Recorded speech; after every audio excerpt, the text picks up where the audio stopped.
예, 우리 조영일 장로님 장례식 은혜 가운데 잘 마쳤습니다. 함께 해주신 모든 성도들 감사합니다. 우리가 어려울 때, 힘들 때 옆에 있어주고 찾아가 봐주고 함께 해주는 것이 큰 힘이 됩니다. 자녀들, 교회들도 다 와서 한 번씩 예배를 드리고 많은 분들이 와서 갔다 하더라고요. 저는 보지는 못했지만 그렇게 들었습니다. 여러 교회들이 와서 서로 힘이 돼주고 격려가 돼주고 위로가 돼주는 것이 어려움에 처한 사람에게는 큰 힘입니다. 그래서 우리 성도들도 힘껏 동참해 주신 것에 대해서 감사합니다.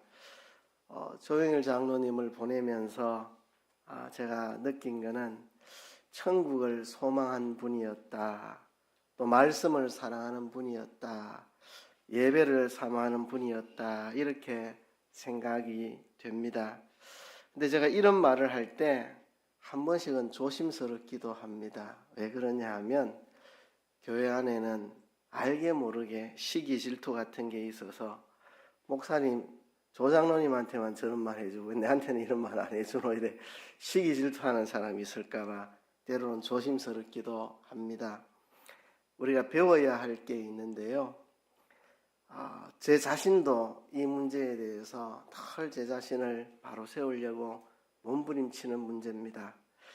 요즘 새벽기도 때 로마서 공부를 했는데 이제 끝이 났습니다. 로마서 16장 마지막에 보면 많은 이름들이 등장합니다. 바울이 로마에 있는 성도들 이름을 불러가면서 그들에게 문안하라, 그들에게 문안하라, 또 그들에게 문안하는 바울과 함께 있는 동역자 이름들도 거론하면서 바울과 함께 문안한다고 하는 내용이 나옵니다. 그 수많은 이름들 한 이름 한 이름을 불러가면서 다 다른 표현을 씁니다. 어떤 사람에게는 나의 동역자, 또 어떤 사람은 주를 위해 수고한 자, 다양한 표현으로 다 다른 표현으로 표현을 합니다. 사도 바울이 한 사람 한 사람을 얼마나 귀하게 여겼는가 하는 것을 알 수가 있습니다. 그런데 뒤집어서 생각해 보면 오늘날 우리 교회 안에도 문제가 많습니다. 저한테도 문제가 있고 여러분 각 사람에게도 문제가 있고 우리가 다 부족하고 어떤 면에서 모자라고 삐뚤어져 있고 다 그런 사람들입니다. 그 시대라고 안 그랬겠습니까? 그 시대도 그랬겠죠. 그런데 사도 바울은 그들의 부족한 거, 연약한 거 이런 걸 들추어내기보다는 그 사람을 통해 하나님이 쓰시는 면, 그 사람을 통해 우리가 배울 점 이런 것들을 중심으로 이야기를 하고 있다는 거죠. 그래서 저도 성경을 읽다가 이런 대목만 나오면 제 자신을 많이 회개합니다. 한 사람 한 사람의 성도를 볼 때 그 사람의 부족한 거, 연약한 거, 잘못된 거 그거 보기보다는 하나님이 그 사람 속에 일하고 계시고 쓰시는 면 그런 면들을 우리가 볼 수 있어야 됩니다. 사도 바울이 성도들 이름을 한 사람 한 사람 거명하며 문안하는 걸 보면 사도 바울은 사도 바울 같은 대사도의 눈에 이 사람은 이게 부족하고 저 사람은 저게 문제고 그래 보이겠지만 그래도 그런 이야기 하지 않고 하나님이 그 사람을 쓰시는 귀한 면들을 이렇게 앞세우는 것을 보면서 나도 저런 목사가 돼야 되는데 이런 생각을 하곤 합니다. 그래서 여러분 우리가 성도들끼리 서로 좋은 점, 잘하는 점, 서로 부족한 점 알아요. 다 삐뚤어진 것도 있고 연약한 것도 있고 알지만 그런 거는 하나님께 다 맡기고 그 사람 속에 하나님이 역사하고 있고 하나님이 일하고 있는 무언가 그거를 보려고 하고 그거를 이야기하고 그것을 앞세우는 우리들이 되어야 되지 않는가 이런 생각을 하는데요. 천국 가신 우리 조영일 장로님도 연약한 점도 있고 부족한 점도 다 있겠지만 제 눈에 들어오는 것은 세 가지입니다. 천국을 소망했고 말씀을 사랑했고 예배를 사모했던 분이라 하는 건데요. 마지막까지 천국에 대한 확신과 소망이 흔들림 없는 모습이 저한테 큰 감동을 주었습니다. 늘 목사님 난 천국이 있다는 게 확실히 믿어집니다. 죽음이 두렵지 않습니다. 그런 말을 참 평소에 많이 하셨고 이번에 들으니까 주일날도 점심 드시고 이렇게 쉬실 때 옆에 있는 분들에게 천국 이야기를 많이 하셨다는 이야기를 들었습니다. 침상에서 마지막 시간들을 보낼 때도 죽음에 대한 두려움이 하나도 없고 천국의 확신에 차 있는 모습을 볼 때 참 위로가 되었습니다. 제가 여러분들에게 한번 물어보겠습니다. 여러분 천국이 있다는 걸 믿습니까, 여러분? 진짜 믿습니까? 천국이 있다는 것을. 제가 존경하는 어떤 신약학 교수님에게 들은 이야기입니다. 어느 날 어떤 목사에게 전화가 왔답니다. 제가 교수님 책을 읽고 감동을 받아서 전화를 드렸습니다. 저는 자유주의 신학교에서 공부한 목회자인데 그 신학교에서는 부활을 믿지 않습니다. 성경을 하나님 말씀으로 믿지 않고 사람의 저작으로 믿기 때문에 부활에 대한 이야기는 다 지어낸 이야기라고 우리는 생각하고 있었습니다. 근데 목회 현장에 오니까 그런 자유주의 계열, 진보적인 계열의 교회라도 교회 현장의 성도들은 진실하게 성경을 하나님의 말씀으로 믿고 받아들이는 성도들이 많거든요. 교인들이 부활을 믿거든요. 그러니 자기는 부활을 안 믿지만 부활절이 되면 부활에 대한 설교를 계속 했다고. 자기도 믿지 않는 부활에 대한 설교를 부활절마다 했다고. 근데 양심 선언을 하는데 나는 사실 부활을 믿지 않는다고. 근데 교수님 책을 보고 이게 아니구나. 내가 잘못 생각했구나. 잘못 깨달았구나 하는 것을 알게 되었다고. 그래서 교수님한테 전화한다고 이렇게 전화하신 목사님이 있다고. 그래서 그분이 성경이 하나님의 말씀이라는 것을 확신할 수 있도록 부활이 있다는 것을 믿을 수 있도록 그 교수님이 도움을 주었다는 이야기를 하는 걸 들었습니다. 그 이야기를 듣고 제가 참 한참 생각했습니다. 그렇구나. 목사도 부활을 믿지 않을 수가 있겠구나. 강단에서 부활을 설교하지만 부활을 믿지 않는 목사, 십자가 보혈을 설교하지만 십자가의 죄사함을 믿지 않는 목사 얼마든지 있을 수 있겠네. 성도들도 성탄절에 나와서 찬송가는 부르지만 성탄은 믿지 않는, 주님의 십자가를 노래하지만 십자가 대속을 믿지 않는, 천국을 이야기하지만 천국을 믿지 않는 사람들이 있을 수 있겠구나, 그런 생각을 했습니다. 제가 언젠가 여러분들에게 했던 이야기가 있는데요. 세상에서 제일 거리가 먼 곳이 어느 곳과 어느 곳 사이가 제가 거리가 제일 멀다 그랬습니까? 어디하고 어디가 제일 거리가 뭡니까? 어디하고 어디 사이가 제일 거리가 멀죠? 서울에서 부산이 제일 멉니까? 그보다는 한라산에서 백두산까지가 더 먼데, 그보다는 남극에서 북극이 더 멀고, 그보다는 지구에서 달까지가 더 멀고, 근데 지구에서 태양보다도 더 먼 그게 어딥니까? 진보하고 보수입니까? 그런 건 그런 것 같아요. 지구랑 태양 사이의 거리보다 지금 우리나라의 보수와 진보가 더 거리가 멀어진 것 같은데, 그보다도 더 먼 거리가 있습니다. 세상에서 가장 거리가 먼 곳은 머리에서부터 가슴 사이가 제일, 제가 오늘 PPT를 안 올렸죠. 죄송합니다. 제가 PPT를 만들어 놓고 모르고 방송부에 안 올렸네요. 죄송합니다. 세상에서 제일 거리가 먼 곳은 머리와 가슴 사이입니다. 두 뼘밖에 되지 않는 거리지만, 물리적 거리는 두 뼘이지만 그 어디보다 먼 곳이 머리와 가슴 사이입니다. 서로 만나기가 얼마나 어려운지 모릅니다. 머리와 가슴이라는 거죠. 내가 아는 것과 믿는 것의 괴리감, 알고는 있지만 믿어지지 않는 것, 알고는 있지만 가슴에 느껴지지 않는 것, 알고 있지만 내가 그렇게 살지 못하는 것, 머리와 가슴의 괴리감입니다. 천국을 알고 있지만 천국을 믿는 사람은 적습니다. 십자가를 말하지만 십자가 사랑을 깊이 느끼는 사람들은 많지 않습니다. 사랑을 노래하지만 사랑을 실천하는 사람은 많이 있지 않습니다. 목사인 저 자신부터 늘 고민이 이것입니다. 내가 강단에서 설교는 번듯하게 해놓고 과연 내가 그대로 믿고 있나? 내가 그대로 느끼고 있나? 그대로 살고 있나? 늘 제 자신의 고민입니다. 우리 모두 평생 싸워야 되는 신앙의 싸움이 머리와 가슴을 일치시키는 겁니다. 머리와 가슴을 일치시킨다고 할 때요, 머리를 가슴으로 끌어내리면 안 됩니다. 가슴을 머리로 끌어올려야 됩니다.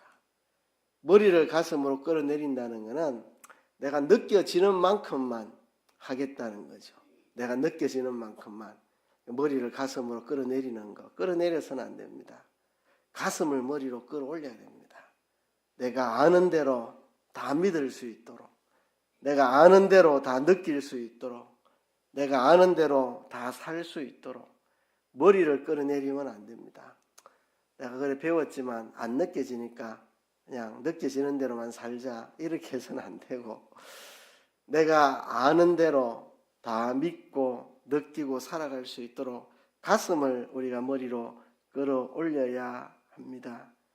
여러분, 제가 초신자 때 생각해 보면 어쩌면 그때가 더 머리와 가슴이 지금보다 일치했던 시기라 생각이 듭니다. 왜 그랬을까? 아는 것이 많지 않아서 그랬을 수도 있고, 점점 아는 것은 늘어나는데 아는 만큼 가슴이 못 따라가서 점점 괴리가 심해지는 건 아닌가, 이런 생각도 해보고, 또 초신자 때는 처음 예수님을 믿은 그 너무나 큰 감격 속에 있어서 지금보다 어쩌면 머리와 가슴이 더 일치했다는 느낌을 가집니다. 자, 그때보다 믿음이 퇴보했다는 이야기는 아니고 그때보다 신앙이 자랐죠. 그렇지만 아는 것이 참 많아진 것에 비하면 가슴이 뒤따라오는 것은 부족하다는 생각을 해봅니다. 그래서 저도 잘 모르겠는데요, 늘 고민이, 제가 좀 눈물이 많은 것이 좀 고민입니다. 그래서 어떨 때는 내가 이 목회를 계속 하겠나, 강단에 서면 자꾸 눈물이 나는데, 이렇게 진짜 이 눈물 때문에 심각한 고민을 한 적도 있습니다. 내가 목회를 그만해야 되나, 자꾸 눈물이 나서, 이 눈물이 나면 설교자가 자꾸 강단에서 눈물 보이면 안 되는데, 그래서 내가 좀 문제다. 다른 목사님들 잘 눈물 안 보이는데 왜 나만 이렇지? 내가 문제다, 이런 생각을 좀 가집니다. 내가 마음이 굳세지 못해서 그런가, 이렇게 좀 반성도 하고 그러면. 근데 또 바꾸어 생각하면 내가 잘못된 게 아니고 눈물 없는 목사님, 그분들이 잘못된 게 아닌가, 이런 생각도 좀 들고, 그죠? 어떻게 십자가를 이야기하면서 눈물이 안 날 수가 있노, 이런 생각 들기도 하고. 그래서 제 마음속에 두 가지 생각이 있습니다. 저도 뭐가 맞는지 모르겠습니다. 눈물이 많은 내가 잘못인 것 같기도 하고, 눈물이 전혀 없어 보이는 목사님들이 문제인 것 같기도 하고, 누구 잘못인지는 잘 모르겠는데 뭐 둘 다일 수도 있고요. 저도 참 그런 것 때문에 고민을 하기는 하는데요. 한편으로 생각하면 눈물이 있는 것이 맞지 않나, 이런 생각도 많이 해보긴 합니다. 어쨌든 우리가 둘 사이에 간격을 좁혀야 합니다. 머리와 가슴 사이의 간격을 내가 아는 대로 믿고, 아는 대로 느끼고, 아는 대로 살 수 있는 우리들이 되어야 합니다. 자칫 잘못하면 머리와 가슴이 완전히 따로 놀 수 있습니다. 털 그냥 지식적으로만 앵무새처럼 말하고 알고 있지 그대로 느끼지 않는, 그렇죠? 예수님의 십자가 대속이 진정으로 나를 위한 것이라고 믿는다면 내 소유와 몸과 생명을 주를 위해 다 들여서 살지 않을 수가 없습니다. 예수님이 나 위에 십자가에 피 흘려 죽으셨다고 하는 것을 진짜 믿는다면 하나님의 아들 예수 그리스도, 하나님의 품 안에 있는 독생자가 사람 되어 이 땅에 오셔서 내 죄를 대신해서 죽으시고 부활하셨다는 것을 믿는다면 어찌 소유와 몸과 생명을 주를 위해 다 바쳐 살지 않을 수가 있겠습니까? 그렇죠? 그건 그냥 지식적으로 하는 말이고 가슴에 느낌이 없으니 아는 것 따로 사는 것 따로 이래 되니 소유와 몸과 생명 전혀 주의 것이 아니고 다 내 것이 되어 있는 이런 모습이 아닌가 생각을 합니다. 오늘 에스겔서 37장의 앞부분을 읽었는데요. 오늘 이 본문은 제가 몇 차례 설교한 적이 있는 본문입니다. 작년에도 한번 설교한 것으로 기억하는데요. 오늘 이 본문 전체에 대한 이야기를 하기보다는 머리와 가슴을 일치시키는 여기에 초점을 두고 말씀을 하려고 합니다. 지금 이스라엘 백성들이 바벨론의 포로로 잡혀가게 되었습니다. 원래 이 이스라엘이라는 나라는 다윗과 솔로몬 시대에 가장 강성했던 시기를 보내고 솔로몬의 범죄로 인해서 솔로몬이 죽자마자 나라가 둘로 분열이 되어서 남왕국과 북왕국으로 나누어지고부터 나라가 급격히 쇠퇴해 갑니다. 남쪽 왕국 유다는 갈팡질팡하면서 선한 왕과 악한 왕이 교차로 왔다 갔다 갈짓자 걸음을 걸었고 북왕국 이스라엘은 한결같이 악한 왕들이 줄줄이 이어서 신속하게 멸망의 길로 달려갔습니다. 그래서 북왕국 이스라엘이 먼저 멸망하고 이제 남왕국 유다가 남았는데 이 남왕국 유다도 결국 멸망의 길로 가게 됩니다. 바빌론에 의해서 나라가 망하고 성전이 불타고 성벽이 다 허물어지고 수많은 사람이 살육당하고 포로로 끌려가게 되는데요. 이렇게 포로 잡혀갈 때 다니엘이 1차로 끌려간 사람들 중에 하나였고 2차로 끌려간 사람 중에 에스겔이 있었습니다. 이 에스겔은 2차 포로 때 끌려갔습니다. 그러니까 이미 1차 포로가 있었고 2차 포로 때 에스겔이 끌려갔는데 아직 유다와 예루살렘은 멸망하기 전입니다. 3차 포로 때 유다와 예루살렘이 멸망하니까 1차 포로, 2차 포로까지 끌려갔지만 아직 유다 나라가 망하기 전의 상태입니다. 에스겔은 포로로 끌려간 중에 하나님의 말씀을 받아서 예언을 하는데요. 에스겔 앞부분에는 유다 나라가 망하기 전에 예언했던 내용입니다. 유다 나라가 망하기 전에 에스겔은 회개하라는 메시지를 전했습니다. 아무리 회개하라고 외쳐도 이들이 듣지 않으니까 아주 무시무시한 연극을 했습니다. 땅에다가 예루살렘을 그려놓고 거기에다가 에스겔이 꽁꽁 묶인 채로 누워가지고 죽지 않을 만큼의 아주 조악한 곡식들을 먹으면서 피골이 상접한 모습으로 1년 넘게 누워 있었습니다. 그렇게 1년 넘게 약간의 죽지 않을 만큼의 양식만 먹고 묶인 채로 누워 있었으니 정말 몰골이 시체같이 피골이 상접해 있었을 겁니다. 그리고 그 예루살렘 그림 주변에는 전쟁 무기 모형으로 만들어 가지고 예루살렘이 이렇게 포위되어서 멸망할 것이라고 예언을 했습니다. 무시무시한 예언이죠. 섬찟한 예언이죠. 그런데 그렇게 했음에도 불구하고 그들이 회개하지 않고 바빌론에 멸망당하게 됩니다. 그래서 에스겔 뒷부분에는 반대 메시지가 나옵니다. 용기를 내라, 힘을 내라. 하나님이 너를 회복시켜 주신다. 용기를 내라. 하나님이 회복시켜 주신다. 그게 에스겔서 뒷부분의 이야기입니다. 이게 복음입니다. 복음. 그죠?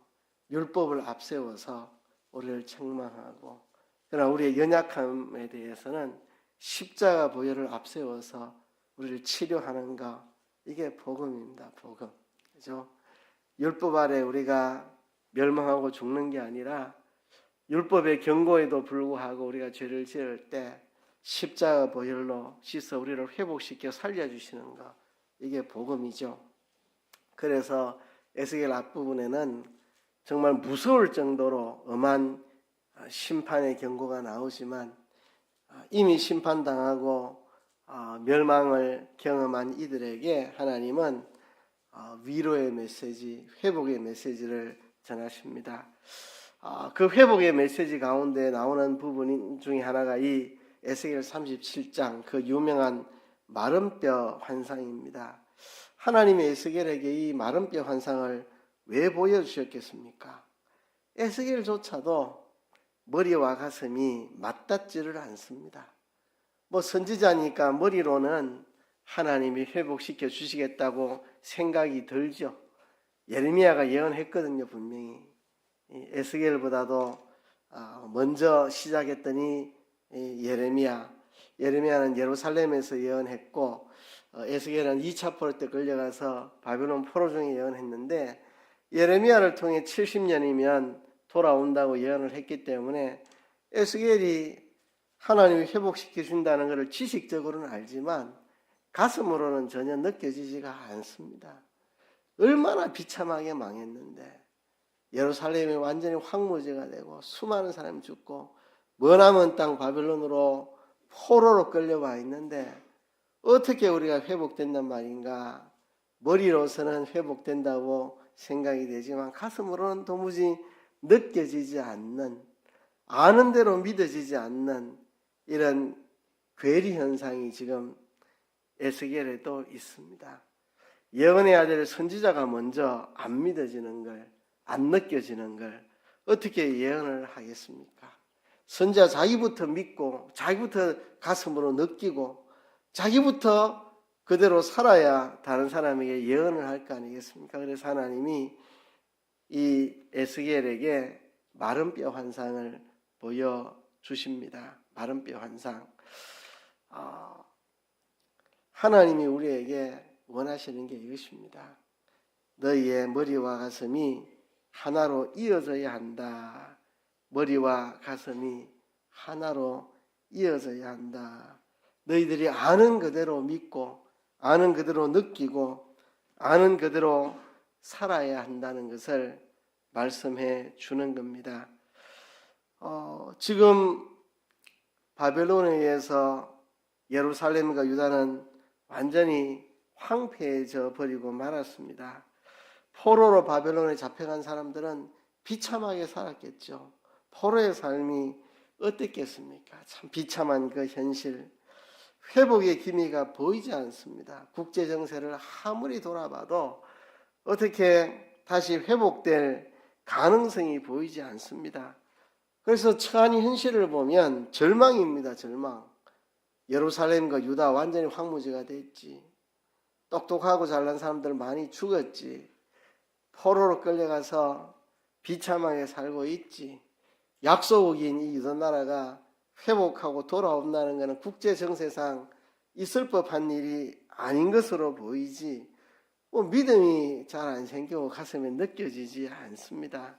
그럴 때 하나님이 이 에스겔이 머리로 알고 있는 그대로 가슴이 느낄 수 있도록 하려고 마른뼈 환상을 보여줍니다.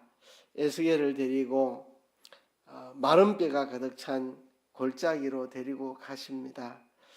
하나님이 에스겔에게 묻습니다.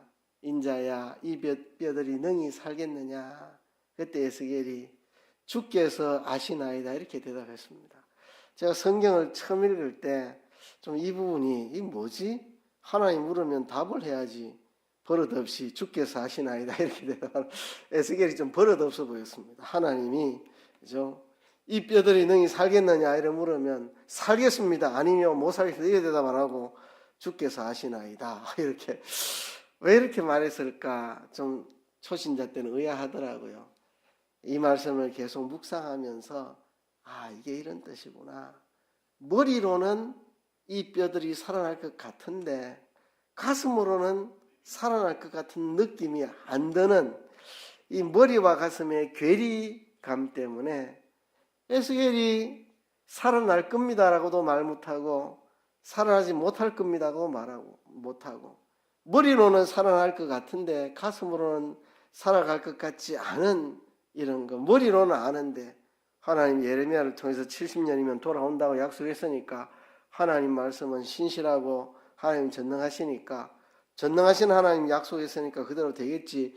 머리로 논리는 되는데 가슴으로는 전혀 안 느껴지는 예루살렘이 이렇게 황폐해져 있는데 포로 잡혀간 우리가 이렇게 비참하게 살고 있는데 국제 정세가 아무런 가능성이 보이지 않는데 어떻게 우리가 회복된다는 말인가 가슴으로 느껴지지 않는. 그래서 하나님께서 에스겔이 가슴 속으로 느낄 수 있도록 하나님이 뼈들에게 살아나라고 말씀하신 게 아니고 에스겔에게 네가 대언을 해라. 네가 내 대신 대언을 해라. 이 뼈들이 살아나라고 네가 말을 해라. 그래서 에스겔이 그렇게 말을 했더니 이 뼈들이 서로 달라붙고 힘줄이 생기고 근육이 생기고 큰 군대가 됩니다. 그리고 또 대언하라고 합니다. 생기가 들어와서 그들이 살아나도록 명하라고 하나님 말씀하십니다. 에스겔이 그대로 대언을 합니다. 그랬더니 생기가 들어와서 살아있는 큰 군대가 되는 그런 환상입니다. 그래서 이 패망한 유다 나라가 회복될 것이라는 확신을 가질 수 있도록 하나님이 에스겔에게 확신을 주시고 그 확신을 가지고 백성들에게 외쳐서 백성들도 회복에 대한 확신을 가지게 하려고 하나님이 이 환상을 보여주신 겁니다. 여러분, 우리에게 이런 확신이 필요합니다. 머리와 가슴 사이가 하나로 이어져야 합니다. 우리 평생 이 일에 힘을 씁시다. 우리가 아는 대로 그대로 믿고 아는 대로 그대로 느끼고 아는 대로 그대로 살아갈 수 있는 우리가 되도록 해야 하겠습니다. 우리에게 느껴지지 않는 많은 영역들이 있습니다. 여러분, 어떤 영역들이 여러분들에게는 그런 영역입니까? 알고는 있는데 내게 잘 안 느껴지는 그런 게 어떤 게 있습니까? 어떤 사람은 어떤 개인의 문제, 또 가정의 문제, 집안의 문제, 배우자 문제, 자녀 문제 이런 것들이 하나님 도와주시면 될 것 같은 생각은 들지만 그렇게 전혀 느껴지지 않고 믿어지지 않는 그런 사람이 있습니다. 다른 건 몰라도 내 건강 문제는 이건 해결 안 된다. 다른 건 몰라도 내 남편 전도하는 건 절대 안 된다. 이런 그죠? 머리로는 하나님이 하시면 된다. 머리는 그래 말하는데 가슴은 에이구 뭐 될라고 이런 생각. 그죠? 기도한다고 이게 되겠나 이런 생각. 그죠? 우리 아이 믿음을 떠나 있는 우리 아이 돌아오는가 하나님이 하시면 되지. 머리로는 이해는 되는데 가슴으로는 에휴, 걔가 돌아와. 어떻게 걔가 돌아온단 말이고. 그죠? 직장의 동료 전도해야 되는데 하나님이 하시면 얼마든지 전도할 수 있다. 이렇게 머리로는 그렇지만 가슴으로는 아이고 저 사람이 돌아올 리가 있겠나. 저런 사람이 예수 믿겠나 안 믿지. 이렇게 우리 개인마다 가슴이 머리를 따라가지 못하는 영역들이 있을 겁니다. 우리가 그 영역들을 찾아서 고쳐야 됩니다. 고쳐야 됩니다.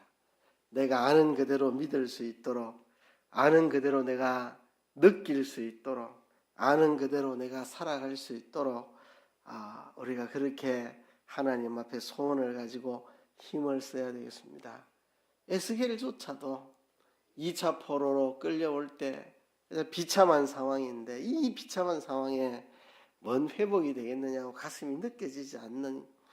그래서 하나님이 에스겔의 가슴을 머리까지 끌어 올려 주시려고 그를 이 마른 뼈가 가득 찬 골짜기로 데려가서 마른 뼈들이 살아나는 경험을 환상을 통해 하게 만들어 주시고, 그래서 에스겔이 분연히 일어나서 확신에 차서 예언을 할 수 있도록 하나님이 그렇게 하셨습니다. 그래서 오늘 우리 하나님 앞에 기도하며 나아갔으면 좋겠습니다. 첫 번째 기도할 거는요, 우리 머리와 가슴이 일치하도록, 내 머리와 가슴이 일치하게 해주세요. 머리를 가슴까지 끌어내리는 게 아니라 그럼 큰일 납니다. 내가 알고 있는 많은 것들, 내가 느끼는 것만 받아들이겠다 이러면 이제 신앙이 확 떨어지는 거죠. 머리를 가슴으로 끌어내리는 게 아니고 가슴을 머리로 끌어올려야 됩니다.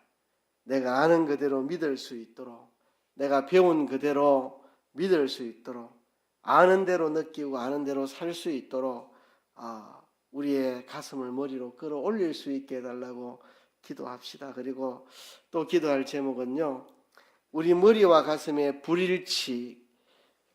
일치되지 않는 영역이 어떤 것인지 사람마다 다릅니다. 사람마다 달라요. 그것을 놓고 기도합시다. 나는 가족 구원 문제에 대해서 머리로는 이해가지만 가슴으로는 안 느껴진다. 나는 내 자녀 문제, 어떤 문제든 하나님이 하시면 된다고 머리로 이해는 하지만 가슴으로 느껴지지 않는다.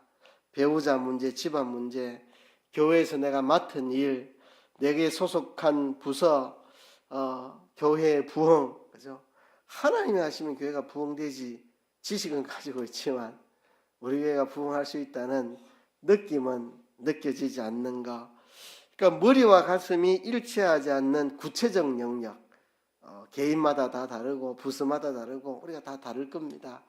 내게 있어서 내 머리와 가슴이 일치되지 않는 영역이 무엇이냐, 그거를 찾아서 놓고 하나님께 기도합시다. 내가 누구를 전도하려고 하는 사람, 저 사람 전도되겠나? 머리로는 전도될 수 있다고 머리가 말하지만 가슴으로는 참, 저 친구가 어떻게 전도될 리가 있나? 아이고, 말도 안 된다. 이런 느낌, 이런 것들, 내게는 어떤 문제가 머리와 가슴이 일치하지 않는 영역인지를 찾아서 그 문제를 고쳐달라고, 내 머리까지 내 가슴이 올라갈 수 있도록 도와달라고 우리가 기도합시다. 세 번째는요, 부정적인 환경에 지배당하지 않도록 기도합시다. 하나님, 부정적인 환경에 내가 압도되지 않도록, 부정적인 환경에 내가 사로잡히지 않도록, 돈을 잃어도 우리가 기쁨을 잃지 말아야 되고, 모든 걸 잃어도 믿음과 소망을 잃지 않아야 됩니다. 환경이 어려우면 자꾸 부정적이 되기 쉽습니다. 믿음과 소망을 놓아버리기 쉽습니다. 부정적인 환경 속에 지배당하지 않고 그 속에서도 우리의 믿음과 확신이 흔들리지 않도록 우리가 기도합시다. 세 가지 기도 제목을 냅니다. 첫째는 내가 아는 것과 느끼는 것이 일치될 수 있도록 내 가슴을 머리까지 끌어올릴 수 있도록 도와주옵소서 기도하고요. 두 번째는 내 머리와 가슴이 일치되지 않는 영역, 누구 전도하는 문제인지, 내 자녀 문제인지, 우리 가족 문제인지, 경제적인 문제인지, 교회 내 부서의 문제인지, 머리로는 이해되지만 가슴으로 안 느껴지는 그 영역에 대해서 개인별로 하나님 도와달라고 우리가 기도합시다. 내 가슴을 머리까지 끌어올릴 수 있게 해달라고 기도하고요. 세 번째는 부정적 환경에 지배당하지 않게 도와주세요. 그 속에서도 믿음과 확신이 흔들리지 않게 도와주세요. 우리 다 같이 한번 통성으로 기도하겠습니다.